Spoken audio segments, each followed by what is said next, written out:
ಅಜ್ವಾರ gate ಹತ್ರ ರಾತ್ರಿ 9:30 ಸುಮಾರು ನರಸಿಂಹಮೂರ್ತಿ, ಅರುಣ್ ಒಟ್ಟು 4 ಜನ ಯುವಕರು.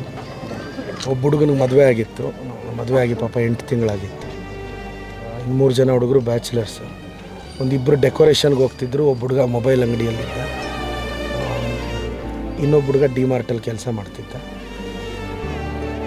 ಕ್ರಿಸ್ಮಸ್ ಇದೆ ಅಂತ ಫ್ರೆಂಡ್ಸ್ ಎಲ್ಲ ಹೋಗಿ ರಾತ್ರಿ ಬರುವಾಗ ಈ ಟಿಪ್ಪರ್ ಅವನು ಓವರ್ ಸ್ಪೀಡಲ್ಲಿದ್ದಾನೆ. ಪಾಪ ಈ ಹುಡುಗರು ಸ್ಲೋ ಆಗೇ ಇದ್ದಾರೆ. ಈ ಊರ ಹತ್ರ ರೈಟ್ ಟರ್ನ್ ತಗೊಳ್ಳುವಾಗ ಆ ಟಿಪ್ಪರ್ ಅವನು ಆ ಕಡೆಯಿಂದ ಜೋರಾಗಿ ಬಂದು ಹೊಡೆದಿದ್ದಾನೆ. ಆ ಟಿಪ್ಪರ್ ಓನರ್ನ ಕರ್ಕೊಂಬಂದು ಕೂರ್ಸಿ ಅರೆಸ್ಟ್ ಮಾಡಿಸಿದ್ದೀವಿ. ಸೊ ಅವನು ಓವರ್ ಸ್ಪೀಡ್ ಇದ್ದಿದ್ದರಿಂದ ಇವ್ರ ಬೈಕಿಗೆ ಸಮಸ್ಯೆ ಆಗಿದೆ. ಪಾಪ ವಿಧಿಯಾಟ 4 ಜನ ಅಜ್ವಾರದವರು ಯುವಕರು ತೀರ್ಕೊಂಡಿದ್ದಾರೆ. ಈಗ ಬೆಳಗ್ಗೆನೇ ನಾನು ಮಾನ್ಯ ಮುಖ್ಯಮಂತ್ರಿಗಳ ಗಮನಕ್ಕೂ ತಂದಿದ್ದೀನಿ ಹಿಂಗೊಂದು ಆಗಿದೆ ಅಂತ. ಅವರು ಮುಖ್ಯಮಂತ್ರಿಗಳ ವಿಶೇಷ ನಿಧಿಯಿಂದ 4 ಜನ ಯುವಕರಿಗೆ ಪರಿಹಾರ ಅನೌನ್ಸ್ ಮಾಡ್ತೀನಿ ಅಂತ ಹೇಳಿದ್ದಾರೆ.